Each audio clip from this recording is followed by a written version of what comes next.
रुके न तू, थके न तू, झुके न तू, थमे न तू, कर सिंह सी दहाड़, साथ तेरे वो कालों का काल।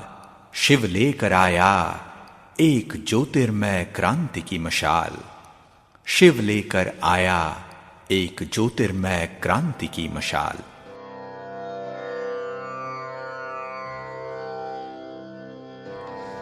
आओ मिलके संकल्प करें, हमें पावन बनना है। वातावरण में फैली गंदगी को मिटाना है। इस धरती को स्वर्ग बनाना है। इस धरती को स्वर्ग बनाना है। आओ मिलके संकल्प करें, हमें तपस्वी बनना है। पर्यावरण में फैले विकारों को मिटाना है। वीरान हो रही धरती, विलुप्त हो रही पवित्रता, पाकीज़गी बिना जीवन मुमकिन नहीं रे। वीरान हो रही धरती, विलुप्त हो रही पवित्रता, पाकीज़गी बिना जीवन मुमकिन नहीं रे। हमें पावन बनना है, दुनिया को बचाना है। हमें पावन बनना है, दुनिया को बचाना है। आओ मिलके संकल्प करें, हमें योगी बनना है।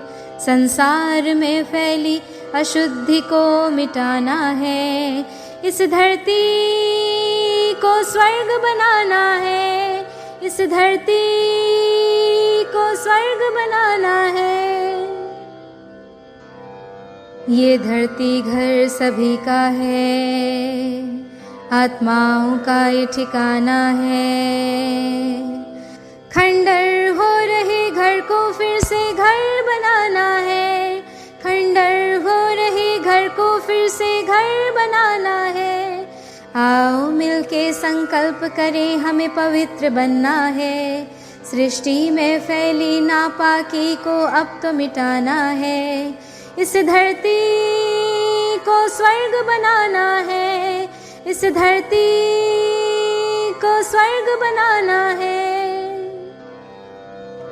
ये मुरली अमृत जीवन का है, आत्माओं का ये खजाना है। बेजान हो रही रूह की फिर से ज्योति जगानी है। बेजान हो रही रूह की फिर से ज्योति जगानी है। आओ मिलके संकल्प करें, हमें क्रांति लानी है। वसुंधरा में फैला अंधकार मिटाना है। इस दुनिया को ज्योतिर्मय बनाना है। इस दुनिया को ज्योतिर्मय बनाना है। इस दुनिया को ज्योतिर्मय बनाना है। ओम शांति। कभी हादसों की डगर मिले, कभी मुश्किलों का सफर मिले। कभी हादसों की डगर मिले, कभी मुश्किलों का सफर मिले। ये चिराग है मेरी राह के, मुझे मंजिलों की तलाश है। कोई हो सफर में जो साथ दे, मैं रुकूं जहां कोई हाथ दे। मेरी मंजिलें अभी दूर है, मुझे रास्तों की तलाश है। कभी हादसों की डगर मिले, कभी मुश्किलों का सफर मिले। ये चिराग है मेरी राह के, मुझे मंजिलों की तलाश है। हादसे और मुश्किलें, ये क्या है? चिराग। ये चिराग है मेरी राह के।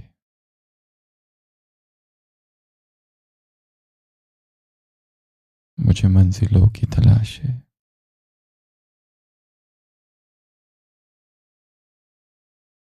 चाहे संसार का मार्ग हो या अध्यात्म का, मुश्किलें दोनों तरफ है।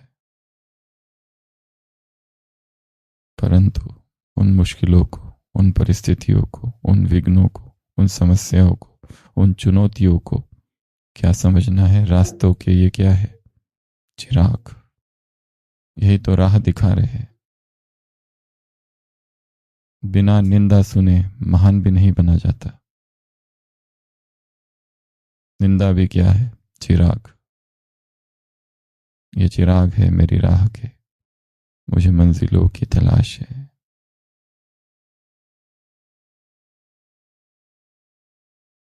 महाभारत में दिखाया है, भीष्म प्राणों बाणों की शैया में लेटे हुए अंतिम सांसें गिन रहे हैं। अब शरीर छोड़ने वाले हैं, युद्ध पूरा हो चुका है, सारे कौरव मारे जा चुके हैं।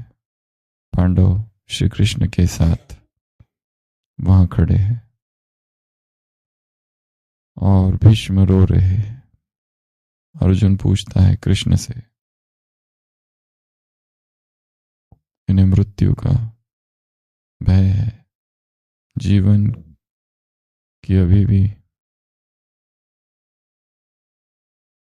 जीवेशना छूटी नहीं है। ये रो रहे हैं मृत्यु के भय से।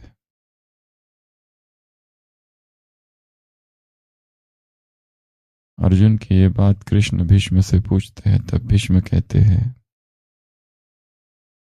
कि ये तुम भी जानते हो कि मैं क्यों रो रहा हूं।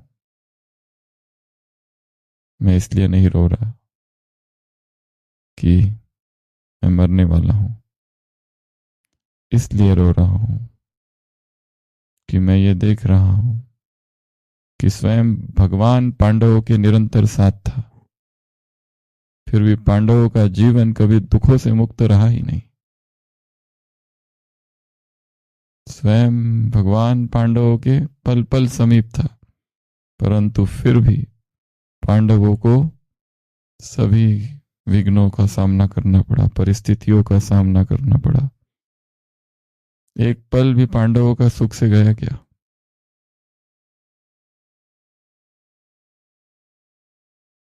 जब से पांडवों का जीवन देखो, बचपन से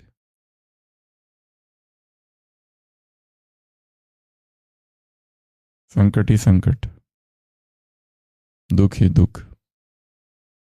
बचपन से ही दुर्योधन षड्यंत्र ही षड्यंत्र किए जा रहा है, लाक्षागृह से लेके तो सारे कुछ।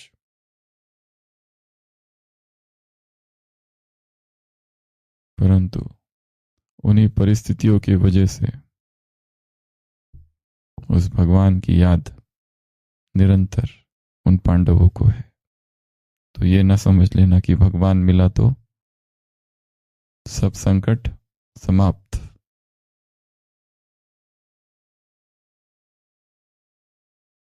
भीष्म कहता है, मैं ये देखकर असर रो रहा हूं और मुझे आश्चर्य भी हो रहा है तेरी लीला पर।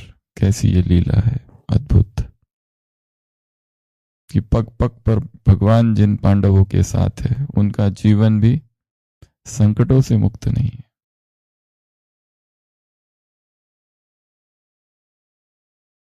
भारत में संत महात्मा कितने पुरुष हुए और भक्ति में गायन है, सभी को भगवान के दर्शन हुए।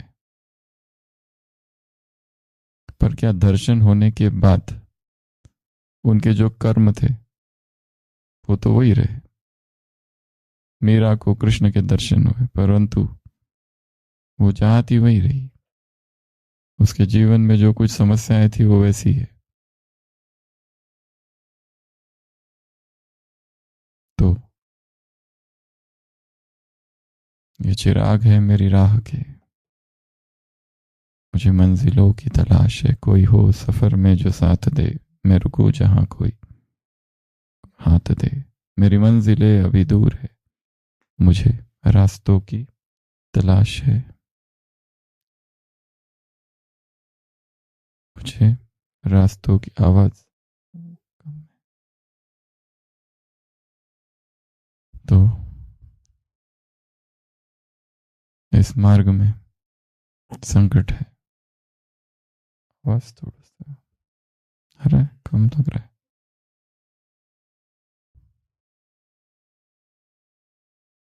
तो इस मार्ग में ये प्रार्थना न करना भगवान से कि मेरे सारे दुख, मेरे सारे विघ्न, मेरी सारी परिस्थितियां, मेरे सारे पेपर्स दूर कर दे।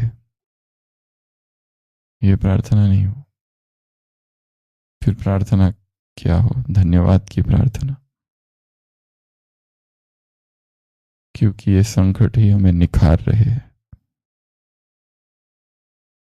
ये अनिर्णय की अवस्था ही वरदान है, क्योंकि इसी में हमारी परख शक्ति क्या हो रही है? शाप।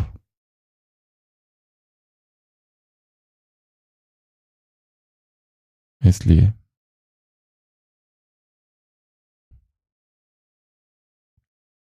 ये राजयोग भक्ति मार्ग ना बन जाए। ज्ञानियों के शिविर में छिपे हुए भक्त बैठे हैं।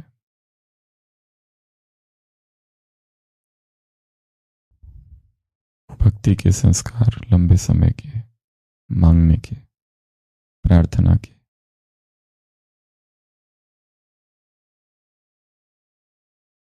इसलिए हे प्रभु, मुझे विघ्नों से मुक्त कर दे, मेरे सारे दुख हर ले, सारी समस्याओं को हटा दे।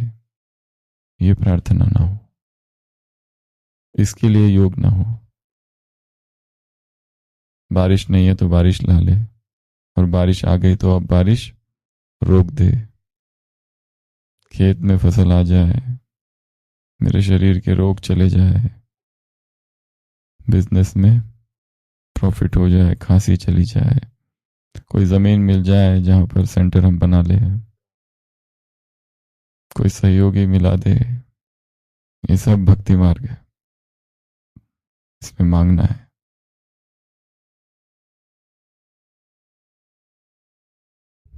ये चिराग है मेरी राह के, मुझे मंजिलों की तलाश है। ये चिराग है, ये संकट, ये मुश्किल, ये परिस्थितियां, ये विघ्न, ये निंदा ही तो अंतर्मुखी कर रही है। ये निंदा ही आत्ममुखी, सत्यमुखी बना रही है। मेरी निंदा बंद हो जाए हे प्रभु, सारी मेरी तारीफ करे।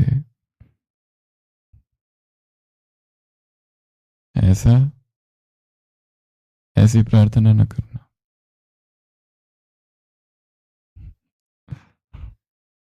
सबसे संतुष्ट हूं, परंतु एक छोड़कर उसका कुछ करो। हे बाबा, इसकी ट्रांसफर करा दो कहीं और।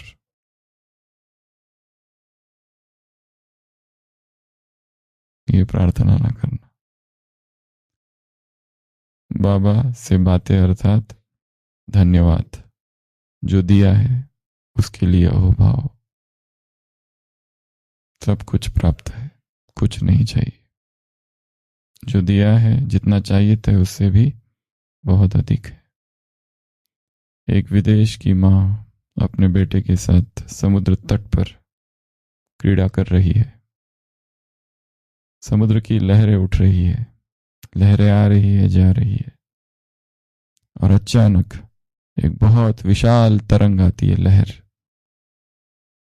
जो उन दोनों के ऊपर उठती है और फिर चली जाती है। और माँ देखती है जब लहर चली गई, बेटा गायब है। वो सब तरफ देखती है, कहीं नहीं है। अर्थात वो समुद्र उस बेटे को ले चला गया। हताश होती है, आलाप करती है, दुख करती है, और अपने पैरों के बल गिरती है, घुटनों के बल, और आकाश में देखते हुए भगवान से प्रार्थना करती है, हे प्रभु कृपा कर, दया कर, तू दया सिंधु है, रहम दिल है, मेरा बेटा मुझे वापस लौटा दे। अगर तुमने बेटा वापस लौटा दिया तो मैं डेली चर्च जाया करूंगी, सिगरेट पीना छोड़ दूंगी, वफादार रहूंगी। हे प्रभु, मेरा बेटा मुझे लौटा दे। मैं अपने पास जितने पैसे हैं नियमित रूप से गरीबों को दान करूंगी, सब कुछ करूंगी। रेगुलर धर्मशास्त्र बाइबल पढ़ूंगी। तू जो कहेगा वो मैं करूंगी। हे प्रभु, पर मेरा बेटा मुझे लौटा दे। आर्त पुकार निकलती है हृदय से और बेहोश सी हो जाती है। एक दूसरी लहर उठती है और लहर जाती है तो देखता है उसका बेटा सामने खड़ा है, आ रहा है। वो एकदम उसे छाती से पकड़ लेती है, परंतु फिर ऊपर देखती है, बेटा तो मिल गया, पर हे प्रभु उसकी हेड किधर है? But where is the head? दुख तो अभी भी है ही। पहले बेटा खोने का दुख था और अब हेड नहीं है। बेटा तो मिल गया, पर उसकी टोपी किधर है?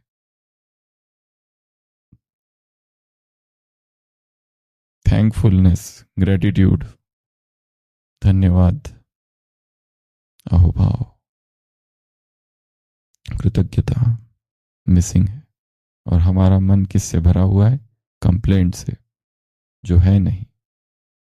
ये नहीं है, वो नहीं है, ये अच्छा नहीं है, वो अच्छा नहीं है, ये दे दे और वो दे दे। कि मेरे इतनी, आप किसी भी संत के जीवन को स्टडी करो, कोई भी संत, लोगों ने दिन रात उसका विरोध किया है, उसको सताया है, बहुत दुख दिया है। और उसका कारण क्या था? क्योंकि वो दुनिया से अलग थे। वो विरोध का कारण दुनिया से अलग थे और वो नहीं करते जो दुनिया वाले करते थे। उस भेड़ चाल में वो नहीं चलते थे।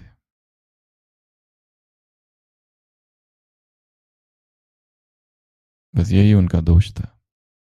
इसलिए दुनिया वालों ने बहुत सताया सभी संतों को, जितने योगी संत महापुरुष हुए।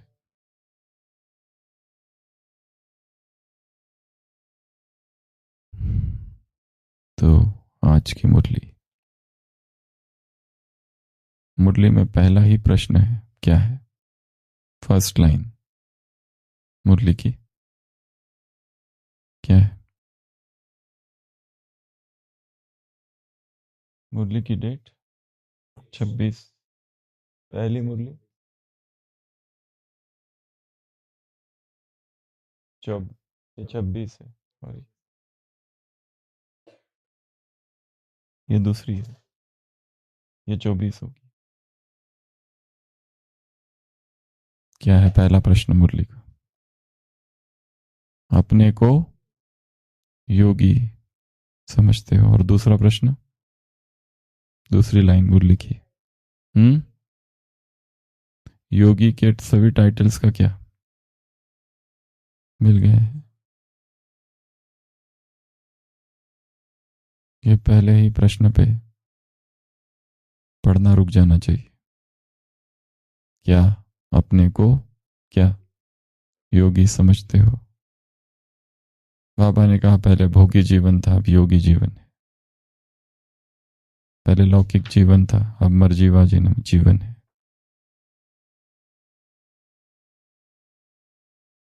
क्या वास्तव में हम योगी हैं या भोगी है? भोगी अर्थात भोग विलास में डूबे हुए, भोगी अर्थात इंद्रिय सुख। पर ब्राह्मणों की अवस्था ऐसी है, इंद्रिय सुख को तो छोड़ा, अतीन्द्रिय सुख भी नहीं मिल रहा है। अब बीच में है, ना इंद्रिय सुख ना अतीन्द्रिय सुख। दुविधा में दो गए, न माया मिली न राम। राम को पाने के लिए माया को छोड़ा, पर राम मिलकर भी अनमिला सा है, पाकर भी अनपाया सा है, क्योंकि बाकी चीजों में उलझ गए। तो आज का चिंतन का पहला बिंदु, योगी जीवन, भोगी जीवन, इसके डिफरेंस निकालने, कॉन्ट्रास्ट। योगी जीवन क्या है और भोगी जीवन क्या है, और हम जो जी रहे वास्तव में योगी जीवन है क्या? भोगी अर्थात इंद्रियों द्वारा प्राप्त किए हुए भोग। आंख इंद्रिय है, विषय आंखों को टकराता है और इसमें सुख या दुख कुछ तो मिलता है। सुख जो मिला उसके प्रति आसक्ति।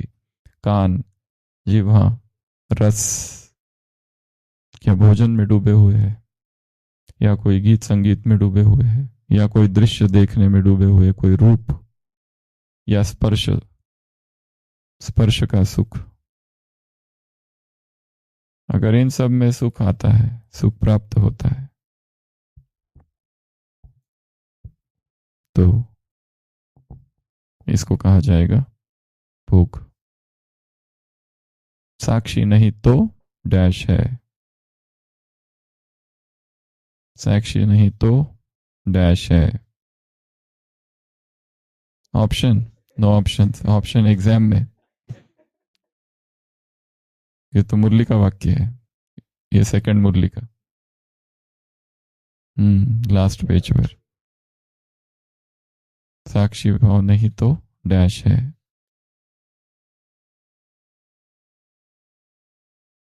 सजा, पश्चाताप नहीं, सजा।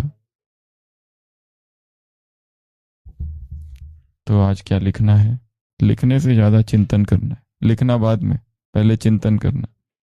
सीधा लिखना चालू नहीं करना, सीधा लिखना नहीं, पहले सोचना है कि एक योगी क्या है, एक भोगी क्या है, और वास्तव में हम कहाँ हैं। तो इस मुरली की शुरुआत ही इन दो प्रश्नों से हुई है। जैसे उनको टाइटल्स होते हैं, डॉक्टर्स को, इंजीनियर को, वकील को, मिलिट्री को, और बनारस यूनिवर्सिटी में भिन्न भिन्न टाइटल्स। 5 उदाहरण दिए हैं। डॉक्टर्स के अलग अलग टाइटल्स, इंजीनियर्स के अलग अलग टाइटल्स, मिलिट्री में अलग अलग टाइटल्स दिए जाते हैं। वो मिलिट्री के अंदर ही है। जैसे बनारस यूनिवर्सिटी में अलग अलग टाइटल्स, जैसे वकील के अलग अलग टाइटल्स, वैसे तुम्हारे भी अलग अलग टाइटल्स है। तो इस मुरली में 6 टाइटल्स की चर्चा है, और बाबा ने कहा इन टाइटल्स को धारण करो। क्या वास्तव में ये हूं? वैसे तो टाइटल्स बहुत है, राजयोग के बहुत सारे नाम हैं। ये 6 छोड़ के और कौन से नाम है राजयोग के? इन 6 की तो चर्चा मुरली में हुई है। इन 6 को छोड़कर राजयोग किस किस नाम से जाना जाता है? बस ठीक है, ये मुझे कम लग रहा है, याद है?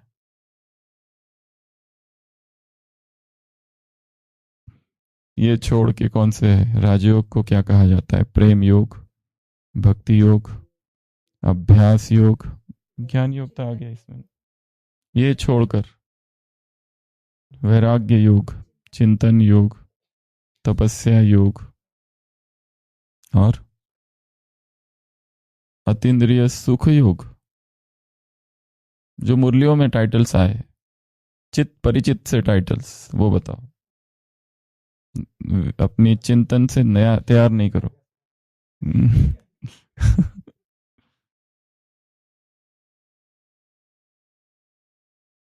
और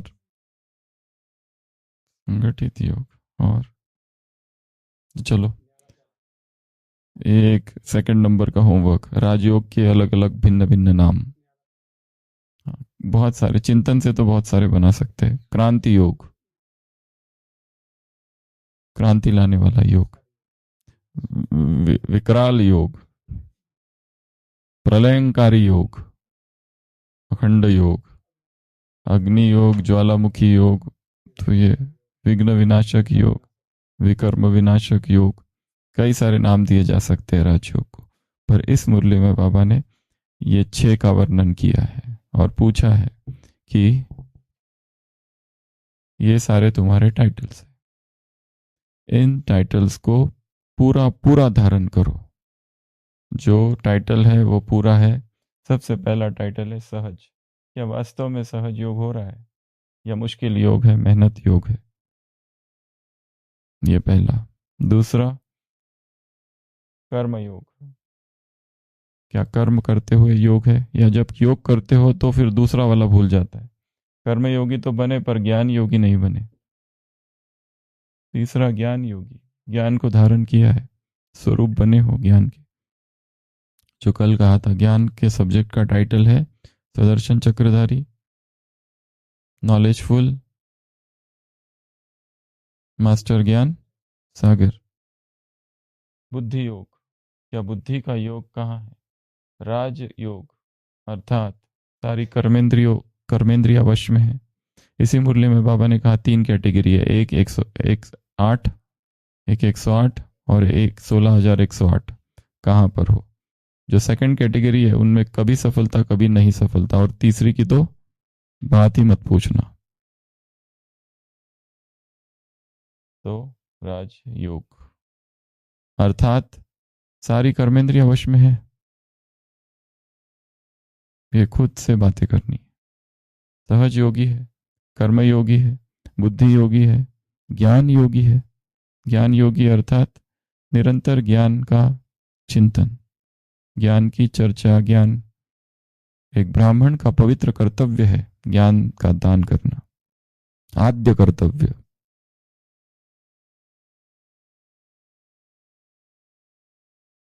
श्रेष्ठतम कर्तव्य है। समाज को ज्ञान देना है, क्योंकि समाज, संसार अज्ञान में डूबा हुआ है।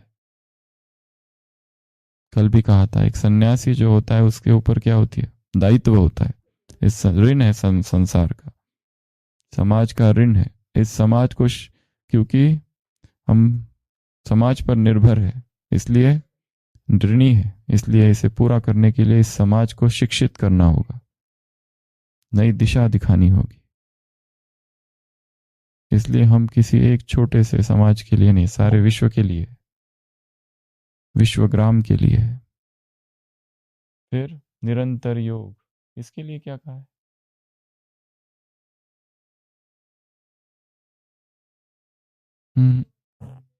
हाँ, नींद के लिए कहा है, निद्रा योग। अपने नींद के समय को योग में परिवर्तन करो। ब्रह्मा का उदाहरण दिया है, मम्मा का उदाहरण दिया है। जब आत्मा जागृति में है तब थकावट नहीं है। आत्मा जब जागृत है तब थकावट नहीं है, इसलिए सोते हुए भी ऐसा अनुभव कि जैसे जाग रहे हैं। बाबा ने इधर स्टैटिस्टिक्स गिनाया है, तुम्हारे पास है 24 घंटे, तो 8 घंटे क्या? 8 घंटा 8 घंटा 8 घंटा, क्या कैलकुलेशन दिया उसमें? कैलकुलेशन दिया है 8 घंटा आराम, तो ये आराम चले गए। फिर कितना बचा? 16 बचा। 16 में 3 घंटे का क्या? जो बुद्धि से ज्यादा काम करते हैं उनके लिए छुट्टी, और 1 घंटा बाबा के तरफ से छुट्टी, ग्रेस मार्क्स। तो कितना बचा? 12। अब 12 में क्या? पासिंग मार्क्स कितनी? 75%। तो कितने बच गए? 8। ये 8 घंटा, 8 घंटे में ये 6 टाइटल्स के लिए 75% मार्क्स होने चाहिए। वैसे होना चाहिए पास विद ऑनर, पर पासिंग मार्क कितना है? 75। तो एग्जाम्स में 50% के बजाय, ये सेकंड टाइम बोला है बाबा ने। लास्ट संडे की मुरली में भी कहा था, जो होमवर्क दे रहे हैं 6 महीने का, उसमें पासिंग मार्क है 75। कौन सा होमवर्क था लास्ट संडे की मुरली में 6 मार्क्स का? मैं और मेरापन नहीं, मुक्त परिस्थितियां, मुक्त संकट परिस्थितियों से मुक्त, उसके लिए प्रभाव से मुक्त, तो उसके लिए 75% तक मुक्त होना है। ये सेकंड टाइम कहा है कि पासिंग मार्क है 75, और हम यहाँ 50% करके रखे। हाँ, पहले 70 था। हाँ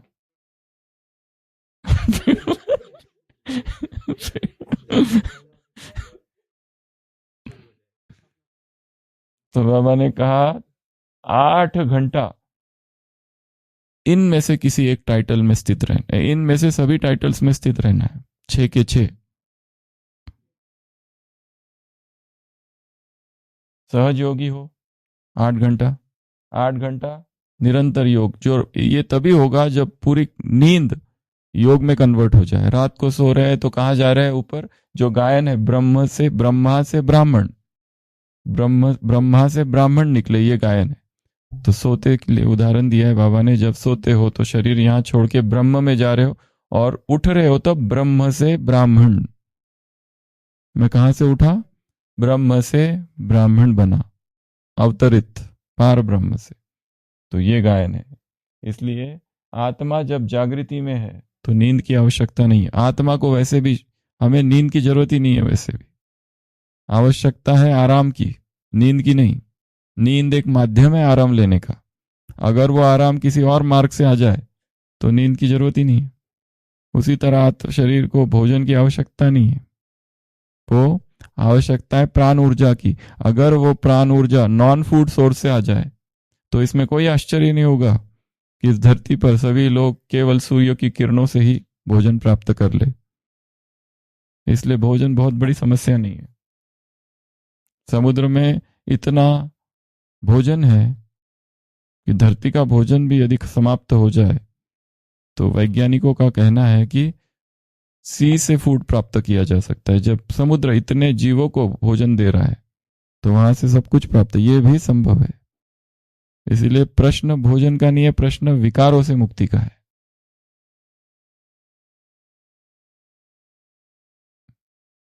और व्यक्ति ऐसे, आज वो दिन चले गए कि भूख से मरने वाले, अभी भोजन से मरने वालों की संख्या ज्यादा है। फूड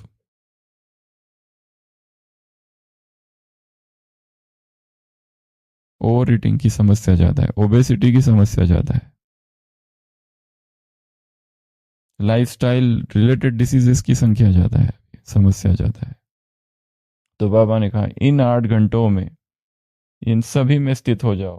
तो ये तभी होगा जब प्रकृति में जाएंगे, ज्ञान का चिंतन करेंगे तो ज्ञान योगी, मुरलियां पढ़ोगे तो ज्ञान योगी, मुरलियों को धारण करोगे तो ज्ञान योगी, बुद्धि और कहीं भटकने नहीं देना तो बुद्धि योगी, राजयोगी अपनी इंद्रियों को अपने वश में रखना,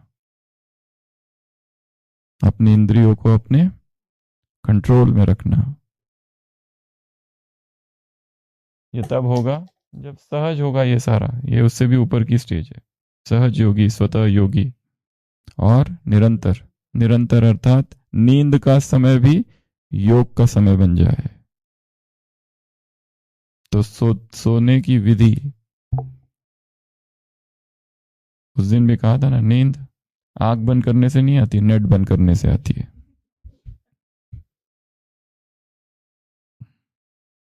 कैसे सो रहे, किस भाव दशा में सो रहे। सोते समय का अंतिम संकल्प ही उठते समय का प्रथम संकल्प है। टीवी देखते देखते, बात करते करते, मोबाइल पर, तो उठते ही जिसके साथ बात करते करते सो रहे, उठते ही सबसे पहले उसकी याद आती है अपने आप। मम्मा बाबा दोनों का उदाहरण दिया है। नंबर 1 और नंबर 2 क्यों बने? क्योंकि उन्होंने क्या कर दिया, नींद के समय को भी योग के समय में कन्वर्ट कर दिया, तब कहीं जाके 8 घंटा होगा वो। नहीं तो पूरे दिन भर तो केवल हल्की सी और धुंधली सी याद रहती है। ये सब ज्ञान योग, ये सब सुबह मुरली के बाद तक ठीक है, बाद में सब खलास। बाद में तो तलवार है हाथ में लड़ाई के लिए। किससे लड़ाई? इस परिवार से।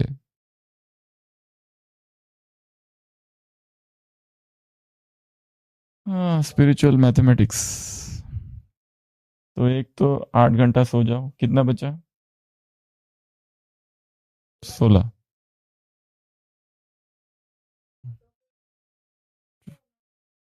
12 से कैलकुलेशन आगे का चालू किया, ये जो क्या निकाल दिया, 4।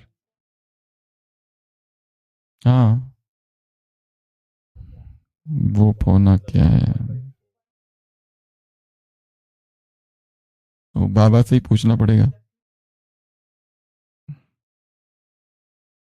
उसकी लीला क्या है वो तो भीष्म का उदाहरण दिया ना। क्या कह रहा है भीष्म कि मुझे खुद समझ नहीं रहा है तुम्हारी लीला क्या है। पग पग पर पांडवों के साथ श्री कृष्ण रहे पर पांडव दुखों से मुक्त नहीं हुए। क्या है ये? यहाँ पर 8 वो पौना बोला और सीधा फिर 8 घंटे का कैलकुलेशन दिया।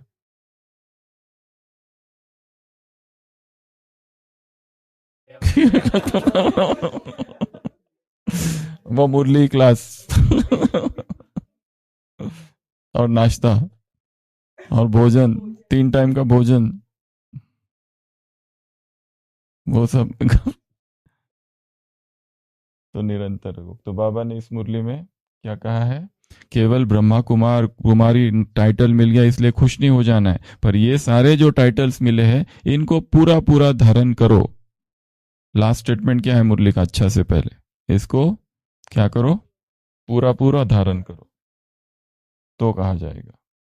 तो ये है सबसे पहली मुरली। तो ब्रह्मा कुमार कुमारियों के टाइटल्स, पासिंग मार्क 75%, और इसको पूरा पूरा धारण करो। तो इस पर आज चिंतन करना। तो सबसे पहला काम आज का, योगी और भोगी जीवन में अंतर क्या है, इसका पहले से एक पीडीएफ बना हुआ है, वो देखना नहीं है, ठीक है ना। इस पर पहले से किसी ने लिख के रखा है, नया फ्रेश चिंतन करना है। एक दूसरा, राजयोग के क्या क्या नाम है, जितने बना सकते हो सोच सकते हो वो सोचो और लिखो। तीसरा, ये जो 6 टाइटल्स दिए हैं मुरली में, अब इनको कैसे धारण करें, कौन सा मिसिंग है? राजयोग वाला मिसिंग है। केवल योगी कहलाए जाओगे अगर एक कर्मेंद्रिया भी धोखा देती है तो। राजयोगी नहीं, राजयोगी अर्थात सभी कर्मेंद्रिया वश में।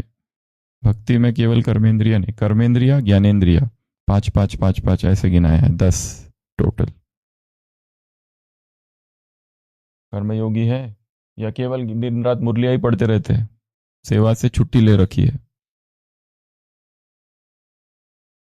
केवल मुरलिया नहीं पढ़ते रहना है, अपनी ड्यूटी भी करनी है, कर्म होना चाहिए। और निरंतर अर्थात नींद से संबंधित निद्रा योग सहज होना चाहिए। बुद्धि कहाँ कहाँ जाती है उसकी स्टडी करनी है, उसको रोकना नहीं, उसका दमन नहीं करना है। कहाँ जाती है? और 2 ही जगह जाती है, एक अतीत एक भविष्य, बस ये 2 ही जगह है उसके जाने के। उसको एक ही स्थान बिल्कुल पसंद नहीं है, वर्तमान। उसे क्या पसंद है? थोड़ी देर बैठे रहे तो खो जाते। कहाँ पर? अतीत की यादों में, अपने दुख दर्दों में डूब जाती है, या फिर भविष्य की चिंता, टेंशन, वरी, मेरा क्या होगा, मेरा कैसे होगा। एक अविद्या के संसार में बुद्धि रमन करती रहती है दिन रात। सत्य में नहीं है वो, अविद्या में, एक अंधकार की अवस्था में। वर्तमान उसे रहना नहीं है। इसलिए प्रकृति में जाने का एक फायदा यह भी है कि हम प्रकृति में जब जाते हैं तो वर्तमान में रहते हैं। एक दूसरा, एक्सरसाइज करने का एक फायदा क्या है? जिस समय एक्सरसाइज कर रहे हैं उस समय वो दर्द है शरीर में। एक योद्धा होता है ना, लंबे समय अगर कोई युद्ध ना हो ना, मजा नहीं आता है जब तक खून नहीं निकले कहीं से। एक खिलाड़ी होता है, उसके शरीर में 24 घंटे दर्द बना रहता है और वो आवश्यक है। निरंतर निरंतर के लिए ये सब आवश्यक है, प्रेजेंट में रहने के लिए। एक्सरसाइज जब कर रहे हैं तो और यहां वहां ज्यादा बुद्धि नहीं जाती है। अगर एग्रेसिव पूरा मन लगा के कर रहे तो वो जो दर्द है उस दर्द, ये सेकंड। तीसरा, श्वास को देखना, श्वास आ रहा है जा रहा है, उसको कंट्रोल नहीं करना, प्राणायाम नहीं, केवल श्वास को देखते रहना साक्षी भाव से। तो सभी आंखें बंद, स्थिर,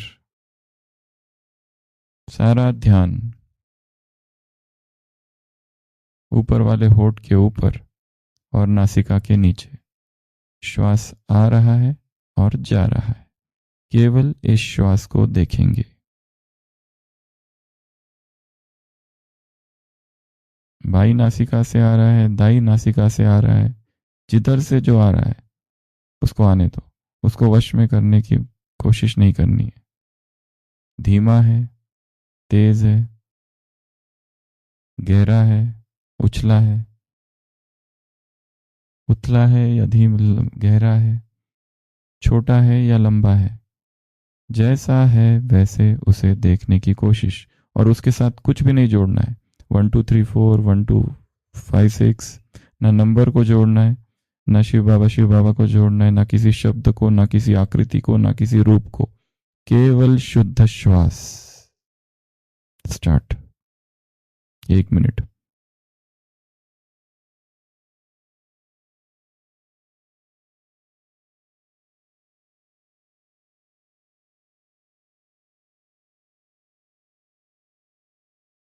श्वास पर पहरा लगा दो। एक भी श्वास बिना जानकारी के ना आए, एक भी श्वास बिना जानकारी के न जाए। कड़ा पहरा।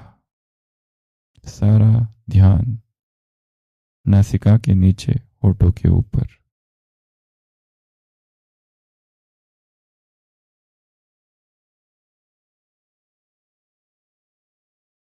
एक भी श्वास छूटने ना पाए।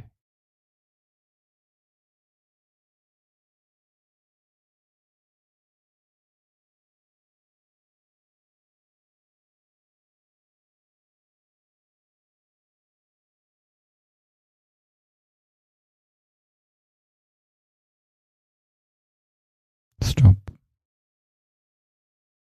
1 मिनट में कहां कहां बुद्धि गई? केवल श्वास की तरफ 1 मिनट में तो 1 मिनट तो हम रोक सके, जहां लगाना चाहे वहां लगा सके। पर देखेंगे कि 1 मिनट भी कितना मुश्किल है। 1 मिनट में भी भविष्य में चली गई और 1 मिनट में भी पास्ट। इससे ही पता चलता है मन कितना चंचल है। हम है राजऋषि, हम है राजयोगी, जब चाहे वहां चाहे मन को लगा सको। पर 1 मिनट भी कितना मुश्किल है। ये उसका प्रैक्टिकल उदाहरण है कि बुद्धि ठहरती नहीं है। इसलिए यह अभ्यास बीच बीच में करते रहना है। श्वास आ रहा है, जा रहा है, क्योंकि श्वास को देखते देखते विकारों को देखने लगेंगे, क्योंकि श्वास सबकॉन्शियस माइंड से जुड़ा है।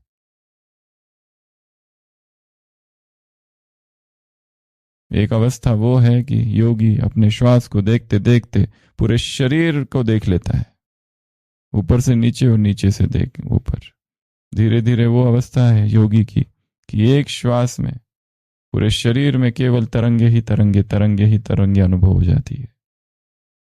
एक ही श्वास में वो अशरीरीपन का अनुभव कर लेता है। परंतु बहुत गहरा अभ्यास चाहिए, लंबा अभ्यास चाहिए, और ये अभ्यास है वर्तमान में जीने का। अभी ये श्वास सत्य है, ये कोई कल्पना का अभ्यास नहीं है कि शिव बाबा या पॉजिटिविटी आ रही है, पॉजिटिव नेगेटिविटी जा रही है, ये कल्पना है। या ऊर्जा आ रही है, यूर्जा जा रही है, ये कल्पना है। यहाँ कल्पना नहीं है। यहाँ ना हिंदू, मुस्लिम, सिख, ईसाई, बीके, नॉन बीके का कोई लेना देना नहीं है। श्वास यूनिवर्सल है। श्वास आई और श्वास गया। तो श्वास को हमने देखा और उसके साथ किसी भी आलंबन को नहीं जोड़ा, केवल श्वास को देखा। तो ये है वर्तमान में जीना। ये अभ्यास भी बीच बीच में करते रहना। और जैसे कंट्रोल नहीं करना, प्राणायाम नहीं करना, मैनिपुलेट नहीं करना, केवल जो है वो है। क्रोध में आ रहे, एकदम क्रोध आ गया, आवेश आ गया, उस समय बैठ के सीधा श्वास को देखो। श्वास की गति बदल चुकी है। मन में लोभ जागा, श्वास की गति बदल चुकी। वासना जगी, तुरंत श्वास की गति बदली। अंदर विकार जगा, श्वास बदला। विकार और श्वास जुड़े हुए हैं। श्वास को देखते देखते धीरे धीरे विकार दिखने लगेंगे और धीरे धीरे मन शांत होते जाएगा। आवेश में आ गए, ईर्ष्या जगी, एकदम आंख बंद करके देख लो। उस समय श्वास गति बदल चुकी है, सामान्य गति नहीं रही। वासना जगी है, श्वास बदल चुका है। अहंकार जगा है, जिद सिद्ध कर रहे हैं, श्वास को देखो, बदल चुका है। तो जब विकार नहीं जगे है, तब श्वास को देखने का अभ्यास। जब मन शांत है तब देखो। और कभी एक अवस्था आएगी कि श्वास बिल्कुल दिख ही नहीं रहा है, इतना शांत हो गया, पर फिर थोड़ा उसको फास्ट करके वापस उसकी तरफ ध्यान देना है। तो ये अभ्यास करते रहना है। इसको कम से कम 2 मिनट तक ले जाना है। 2 मिनट केवल श्वास, एक भी श्वास छूटने ना पाए, इतना कड़ा पहरा लगा देना उस पर। ये आया, ये गया, बोलना नहीं है ये आ रहा है जा रहा है, केवल ध्यान, आ रहा है जा रहा है, उसकी तरफ ध्यान है। और देखेंगे 1 ही मिनट तक पहुंचना कितना कठिन है, क्योंकि मन भविष्य में जाता है, पास्ट में जाता है, भविष्य में जाता है, पास्ट में जाता है, वर्तमान में ठहरता ही नहीं है। तो ये तीसरा अभ्यास है। पहला अभ्यास प्रकृति, दूसरा अभ्यास एक्सरसाइज, और तीसरा अभ्यास श्वास को देखना। ये 3 अभ्यास। दूसरी मुरली।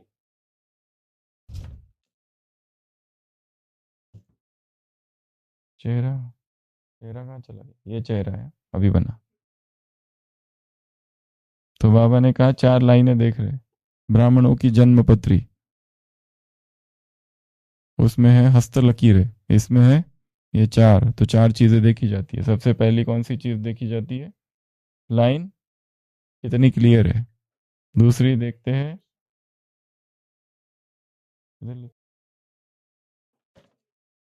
इधर क्लियर कितनी है। दूसरी निर्विघ्न स्मृति, स्मृति का क्या? निर्विघ्न एक है। आयु, स्मृति की आयु आगे क्या, कितनी छोटी या लंबी, ये चाहिए यहाँ पर, छोटी और लंबी, ये स्मृति नहीं है। और तीसरा तकदीरवान कितना है, किसका भी भविष्य देख के क्या देखते हैं कि ये ब्राह्मण ये तकदीरवान है या नहीं है, ये भाग्यवान होगा या नहीं होगा।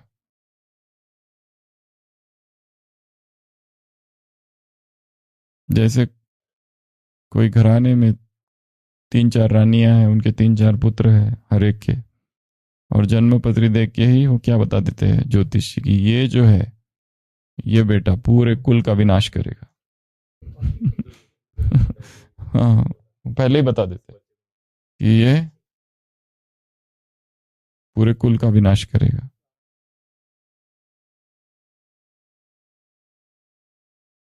हाँ, जन्मपत्री की एक दूसरी मुरली है, ये तो इस मुरली का है।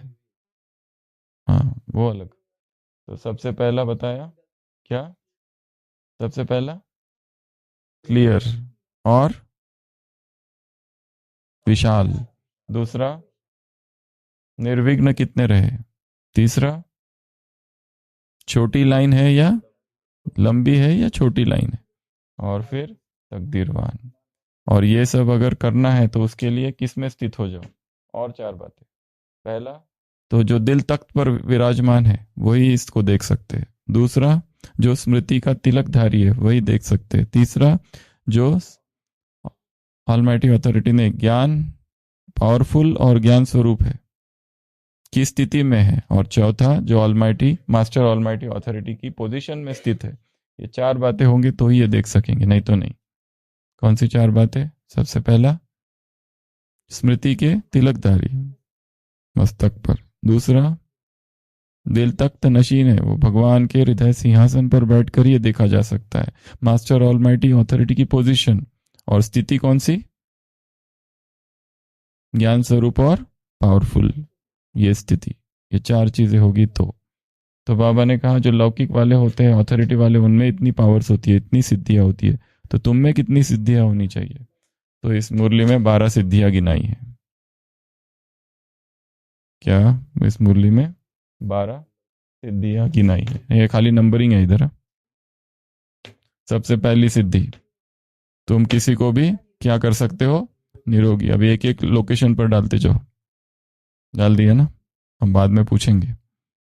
सुनते सुनते लोकेशन भी नहीं बता रहे और वो भी नहीं बता रहे, पर आप अपने मन के अंदर ही लोकेशन में डाल के एक पिक्चर बना के विजुअलाइज करके उसको याद कर लो।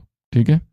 तो सबसे पहला सदा निरोगी बनाने के लिए ये तुम्हारे पास सिद्धि कौन सी प्राप्त है? हम तुम्हें किसी को भी निरोगी बना सकते हो, ये तुम्हारी सिद्धि है। दूसरी सिद्धि तुम्हारे पास क्या है? तुम प्रकृति के पांचों तत्वों को अपने वश में कर सकते हो। तीसरा, तुम्हारे पास वो सिद्धि है कि कोई कितना भी निर्धन है, दुखी है, अशांत है, उसको धनवान बना सकते हो, सुखी बना सकते हो। चौथा, तुम्हारे पास सिद्धि कौन सी प्राप्त है? जो निर्बल है उसको महाबलवान बना सकते हो, ये तुम्हारे पास सिद्धि है। पांचवी सिद्धि तुम्हारे पास कौन सी है? अपने संकल्पों को वश में करने की सिद्धि। छठवीं सिद्धि तुम्हारे पास कौन सी है? तुम महाभूतों को, 5 भूतों को अपने वश में कर सकते हो, ये सिद्धि। सातवीं सिद्धि तुम्हारे पास कौन सी है? नयनहीन जो है उनको त्रिनेत्री बना सकते हो। आठवीं सिद्धि तुम्हारे पास कौन सी है? कोई भी परिस्थिति के वश जो आत्मा जो मूर्छित है उसको सुरजित कर सकते हो। 9वीं सिद्धि तुम्हारे पास कौन सी है? भटकती आत्माओं को ठिकाने पे लगा सकते हो। 10वीं सिद्धि जो किसी की भी आयु को लंबी कर सकते हो और अकाले मृत्यु से छुड़ा सकते हो, 11वीं सिद्धि। और 12वीं सिद्धि राज्य भाग या तख्त किसी को भी प्राप्त करा सकते हो, दे सकते हो। यह है 12 सिद्धि। इसमें वैसे कुछ लिखा नहीं है तो मिटाने का कोई सवाल ही नहीं है। तो बाबा ने कहा इन सभी सिद्धियों को यूज करो, पहला। दूसरा, यूज करते समय मैंपन ना आए। तीसरा, यूज करो परंतु साक्षी होकर, साक्षी नहीं तो सजा है। ये बातें बताई। ये सिद्धियों का अभिमान ना आ जाए, अहंकार ना आ जाए कि मैं ये सब कर सकता हूं। जैसे ही ये सोचा गए, उसी दिन से चले गए। जैसे यहाँ पे एक माउंट में एक नाई की दुकान है, वहां पे एक व्यक्ति थे, अभी तो उन्होंने शरीर छोड़ दिया कुछ समय पहले, वो भी हॉस्पिटल में ही शरीर छोड़ा। तो वो जो नाई थे, तो वो जो है ना कई लोगों को ठीक कर देते थे। मतलब किसी को बैक का प्रॉब्लम है, कुछ भी। वो मुस्लिम एक भाई थे, तो वो ऐसा ऊपर नीचे करते थे और ठीक कर देते थे। तो कई बार हमने पूछा ये कैसे करते हो? बोले बस खुदा का दिया है। कुछ लेते हो पैसे? नहीं, कुछ नहीं। वो लूंगा तो खत्म हो जाएगा बोलते थे।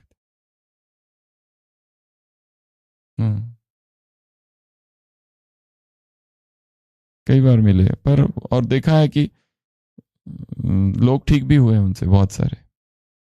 जो कहीं ठीक नहीं हुए, न्यूरो स्पाइन सर्जन से, उनके बाद जाके ठीक हुए। करते क्या है, उल्टा पुल्टा करते थे बस थोड़ा सा। हाँ, इधर भी आते थे ना मोटे। तो सबसे पहला डाल दो शांति स्तंभ। शांति स्तंभ पर एक क्लिनिक खुला है। शांति स्तंभ पर क्या खोल दिया? एक क्लिनिक, जहां पर पेशेंट आ रहे हैं, डॉक्टर है हम सब मतलब, और वहां पे लोग आ रहे हैं। तो हमारे पास पहली सिद्धि कौन सी है? आत्माओं को निरोगी बनाने की सिद्धि। दूसरा, हिस्ट्री हॉल में जो तस्वीरें लगी है, सोचो ये 5 तत्वों की तस्वीरें हैं और ये सारी तस्वीरें हमारे वश में हैं। तो प्रकृति के 5 तत्वों को वश करने की सिद्धि। तो कहाँ डाल दिया हमने इस पॉइंट को? लोकेशन नंबर 2 हमारा है हिस्ट्री हॉल। लोकेशन नंबर 3 बाबा के कमरा में। क्या जो वहां पर इतने पैसे हमारे पास आ गए कि दुखियों की, निर्धनों की लाइन लग गई है और हम उसको क्या बांट रहे हैं? धन बांट रहे हैं। मुख्य पॉइंट तो धन का है। जो निर्धन है उसको धनवान बना रहे। उसके बाद में कुटिया में हम क्या कर रहे हैं? एकदम निर्बल आत्माएं आ रही है, स्पिरिचुअल जिम। तो कुटिया में जिम, तो वहां पर आत्माओं को इतना शक्तिशाली बन रहा है, महाबलवान बनकर आत्माएं बाहर निकल रही है। उधर से सोचो, ये कुटिया उधर से आ रही है, बिल्कुल लुक ऐसे ऐसे एकदम पतले दुबले, और यहां से ऐसे ताकतवर बन के निकल रही है इस गेट से। तो ये पॉइंट को हमने कहा डाल दिया? कुटिया में। फिर आ जाओ आंगन में, क्या डाल दिया? जो संकल्प करना चाहो वो संकल्पों को वश में करने की सिद्धि। तो संकल्प वहां पे खड़े हुए हैं, वो कुटिया अपना आंगन है ना, वहां का वो क्या कहते हैं उसको, चौबारा, वो कोर्टयार्ड का वो जो बैठने का है। और वहां जो नए नए लोग आ रहे हैं, हम खाली संकल्प कर रहे कि इसको टचिंग हो जाए, हो गई। तो संकल्पों को वश में करने की सिद्धि। अपना 6वां लोकेशन है ये जगह जहां हम अभी बैठे हैं। तो यहां पर 5 महाभूतों को वश में करने की सिद्धि। यहां आ गए और सारे विकार पराजित। ओम शांति भवन में योग कराने का टाइम आज किसका है? हमारा। तो हम वहां बैठे संदली पर, और वहां पे सारे कौन बैठे हुए हैं? नयनहीन। और जिसको दृष्टि दे रहे हैं, देखो उसको नई नई आंखें खुल रही, आंखें आ रही, तीसरा नेत्र सबका खुलते जा रहा है। जिसको देखा लाइट खुल रही, लाइट। सारे हॉल किससे भर गया? त्रिनेत्रियों से। तो कितनी आंखें हो गई? अगर 100 लोग बैठे हैं तो 300 आंखें।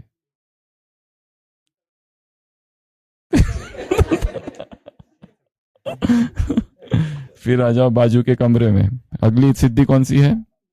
जो यहाँ पे मूर्छित बेहोश स्ट्रेचर पर लेके आ रहे आत्माओं को, और जैसे अंदर गए जाग गए। स्ट्रेचर से अंदर गए बेहोश, और वहां अंदर जाते ही एकदम जाग गए। फिर भटकते भटकते आत्माओं को स्थान ही नहीं मिल रहा था, लाइब्रेरी पहुंच गए, किताबें थी, किताबें देखा और ठिकाना मिल गया। हाँ अच्छा ये है। एक भाई है जिसको डस्टबिन में हमारे नहीं, ये कौन से भाई एडमिट थे ना हॉस्पिटल में, 5-6 साल एडमिट जो थे। नहीं, वो नीचे जनरल वार्ड में, वो जो एडमिट, रामदयाल भाई। हाँ, रामदयाल भाई जी ज्ञान में कैसे आए थे? हाँ, बटले भाई जी।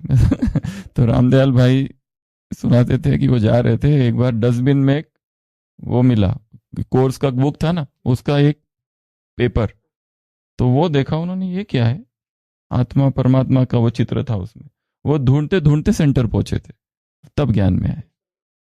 सर्वोदय मूवमेंट से जुड़े हुए थे, विनोबा भावे के। कहाँ पहुंचे हम? Point number 8। 8 नंबर क्या है?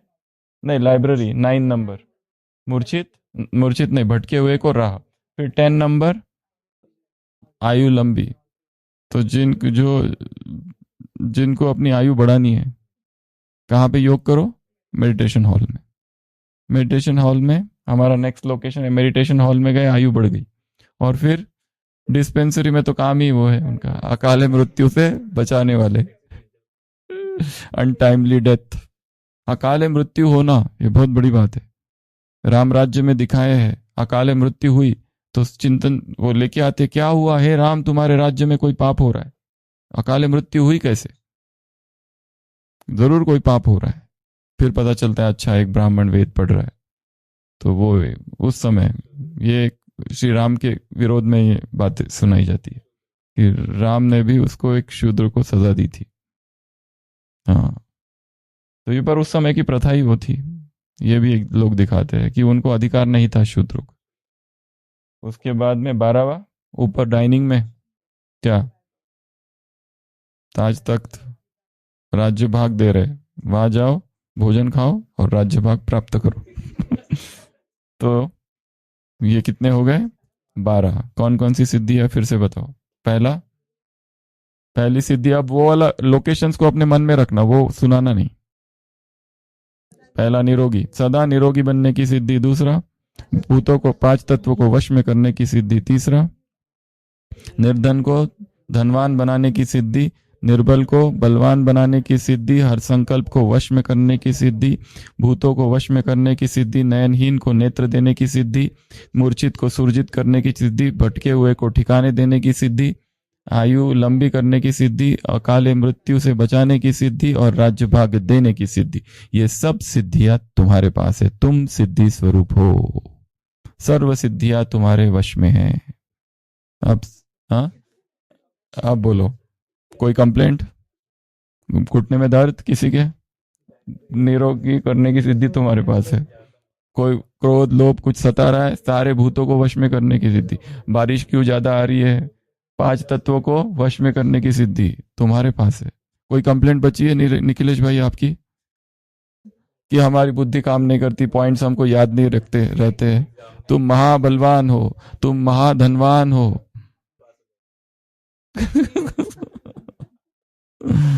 तो ये सब सिद्धियां तुम्हारे पास है।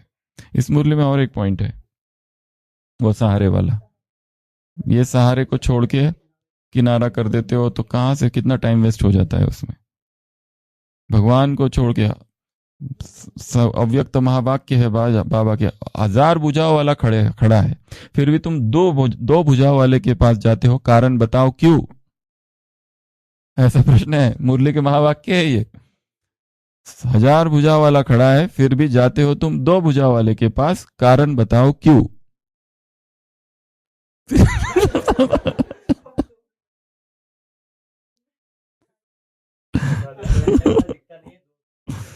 ये दिखता ही नहीं, बोलता भी नहीं, और बोलता है समझ में नहीं आता है, और जो बोलता है उसके ये महावाक्य तो समझ नहीं आते, कई बार पढ़ने पड़ते तब कहीं, और इतना टाइम नहीं है एक मुरली को 5 बार पढ़ने के लिए, इतना चिंतन करने के लिए। काम भी तो उसने इतना दे दिया है, बाकी ये करो वो करो, ऐसा करो वैसा करो, तो वही भिखारी भिखारी को क्या दे सकता है। हाँ, और वही वो लास्ट में करामत खैर खुदाई, इसका अर्थ हमने ढूंढने की कोशिश की, गूगल में डाला तो जितने आए वो सब यही मुरली आई।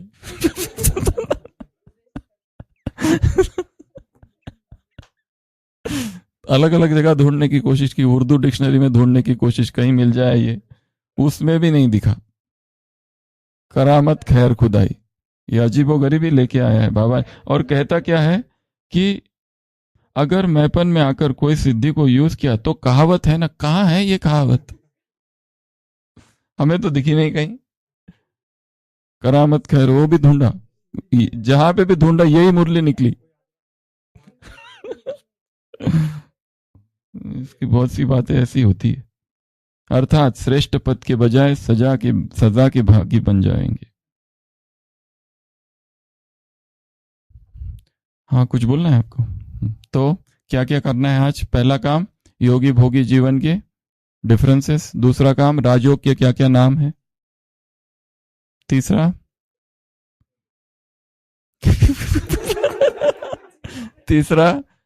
तीसरा क्या, तीसरा वो 6 पॉइंट्स, उसका अच्छा डायग्राम है, वो पिक्चर है, वो पिक्चर बनाना। और फिर छठवा ये 12 सिद्धियां याद कर लेना। याद क्या करना, याद हो चुकी है, नहीं हुई है तो कर लेना।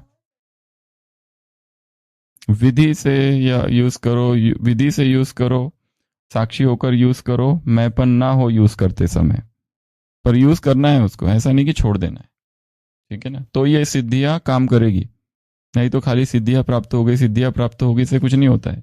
वरदान मिल गया, अब वरदान पे काम करो,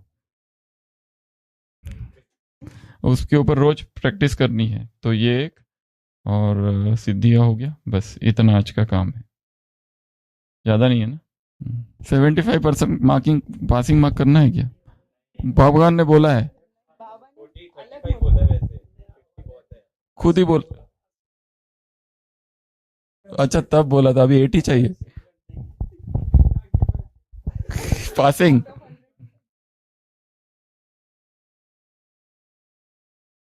ओम शांति।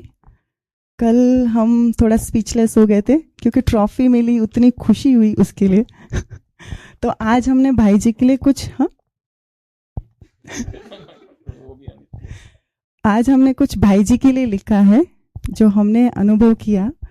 लिखना आता नहीं है लेकिन तो भी लिखा है, कुछ आगे पीछे हो तो सॉरी। कैसे करे शुक्रिया आपका भाई जी, हम कैसे करे शुक्रिया। मुरलियों की पुकार सुनकर आपने उनको अलमारियों की जंजीरों से मुक्त कराया आपने। बचपन की पढ़ाई के सुहावने एहसास को जगाया आपने। भूल गए थे होमवर्क करना, वापस याद दिलाया आपने।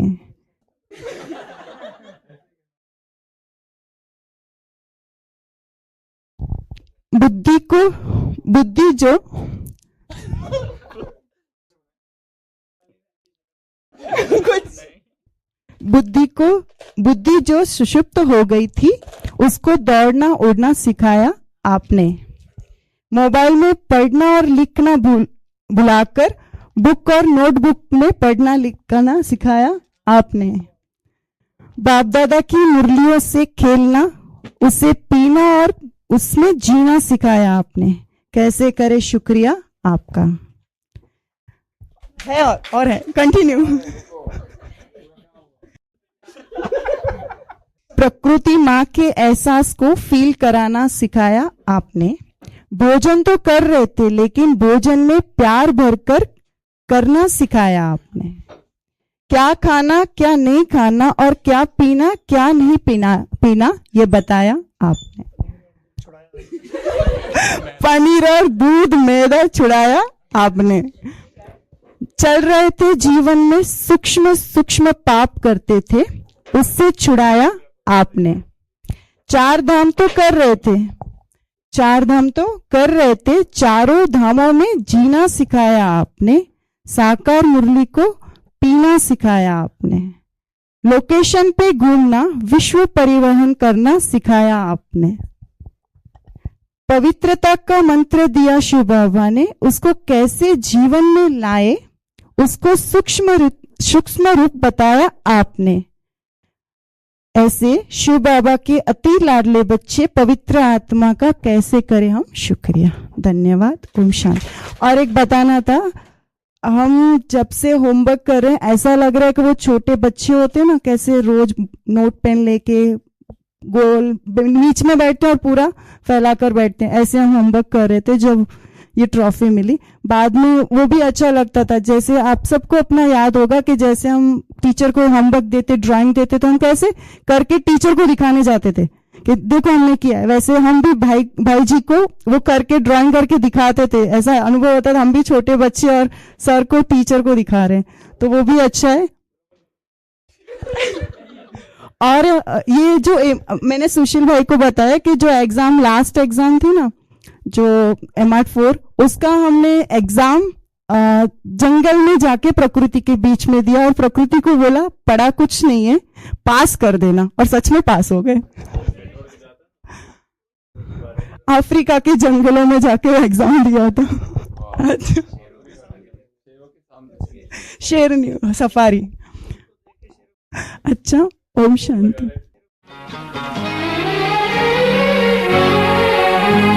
कभी हादसों की डगर मिले, कभी मुश्किलों का सफर मिले, कभी हादसों की डगर मिले, कभी मुश्किलों का सफर मिले। ये चराग है मेरी राह के, मुझे मंजिलों की तलाश है, मुझे मंजिलों की तलाश है।